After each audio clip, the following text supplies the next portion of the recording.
और जय हिंद दोस्तों, कैसे हैं आप सभी का स्वागत है आपके अपने यूट्यूब चैनल पर। आज हम बात करने वाले हैं यूपीपीसीएस और आरओ के बारे में। आप सभी को इस वक्त पता ही होगा, कुछ दिनों से काफ़ी ज़्यादा न्यूज़ में है, काफ़ी ज़्यादा चर्चा में है कि यूपीपीसीएस और आरओ एग्ज़ाम में नॉर्मलाइजेशन हो सकता है। फिलहाल आरओ में तो फिलहाल कई दिनों से ये न्यूज़ चल रहा था कि आरओ में नॉर्मलाइजेशन हो सकता है, लेकिन इन दिनों कुछ ही दिन पहले से ये भी न्यूज़ में आने लगा है कि यूपीपीसीएस में भी नॉर्मलाइजेशन होगा। अभी फिलहाल ऑफिशियल न्यूज़ नहीं है, लेकिन आसपास न्यूज़ में कहीं ना कहीं कुछ किसी के द्वारा आप सभी को ये चीज़ मालूम ही हो गया होगा। इस वीडियो में हम बात करने वाले हैं दोस्तों, क्या नॉर्मलाइजेशन होना सही है या गलत। पहली चीज़ आप सभी को ये मालूम होना चाहिए कि यूपीपीसीएस का एग्ज़ाम या आरओ का एग्ज़ाम, इतनी मुश्किलों से ये एग्ज़ाम हो रहा है। फिलहाल यूपीपीसीएस का एग्ज़ाम तो हर साल होता है, लेकिन आरओ का दोस्तों 2021 के बाद अब 2024 में होने वाला है, यानी कि तकरीबन 3 साल बीत चुके हैं।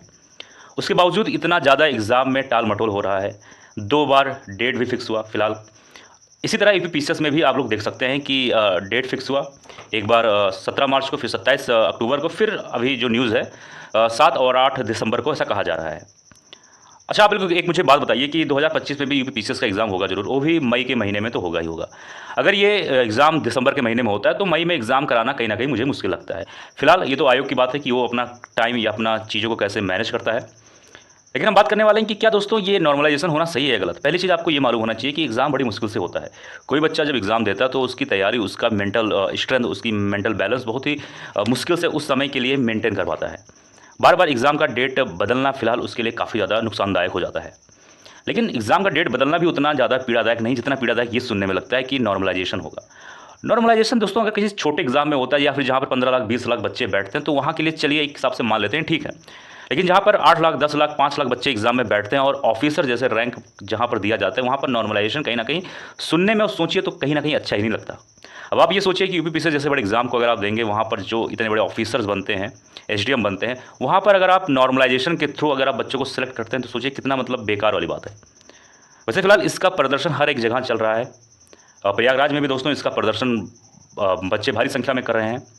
और अगर आप लोग डायरेक्टली वहाँ नहीं पहुँच पाते, कोई बात नहीं, ये आपका राइट है, यू हैव अ राइट कि आप किसी भी चीज़ की मांग रखें, किसी भी चीज़ का प्रोटेस्ट कर सकते हैं। अगर आपको सही नहीं लगता तो कानून के दायरे में, संविधान के दायरे में रहकर आप अपना मांग जरूर करिए।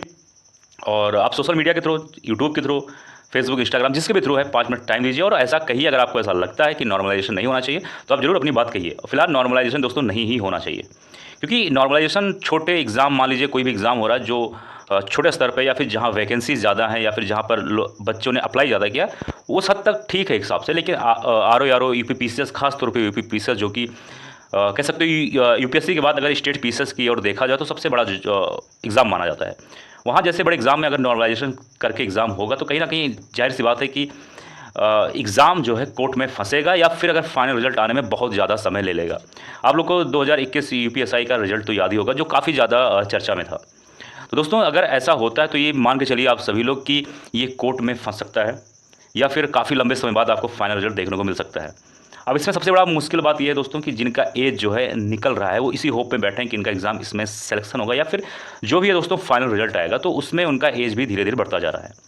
तो कहीं ना कहीं दोस्तों इतने मुश्किलों के बाद, इतने समय के बाद, कई सारे डेट टलने के बाद अगर एग्ज़ाम हो रहा है तो इसमें नॉर्मलाइजेशन मेरे हिसाब से नहीं होना चाहिए था और नहीं होना चाहिए। आप लोग जरूर अपना मांग रखिए और आप लोग का क्या राय है जरूर कमेंट बॉक्स में लिखिए। और आप लोग नॉर्मलाइजेशन चाहते हैं या नहीं, एक बार जरूर बताइएगा। और मुझे ऐसा लगता है कि यूपीपीसीएस और आरओ में दोस्तों नज़र लग चुका है, क्योंकि इतना डेट फिक्स होता है, बच्चे एग्ज़ाम की तैयारी करते हैं, होप वो लोग अच्छा रखते हैं, फिर होपलेस हो जाते हैं। तो कहीं ना कहीं ये बहुत ही ज़्यादा दुख की बात है। और आप लोग जैसे भी तैयारी कर रहे हैं, आप अपनी स्पीड में ही तैयारी को रखिए और जैसा भी होगा जरूर आप लोग से बात किया जाएगा। मिलते हैं किसी और वीडियो में। जय हिंद, जय भारत।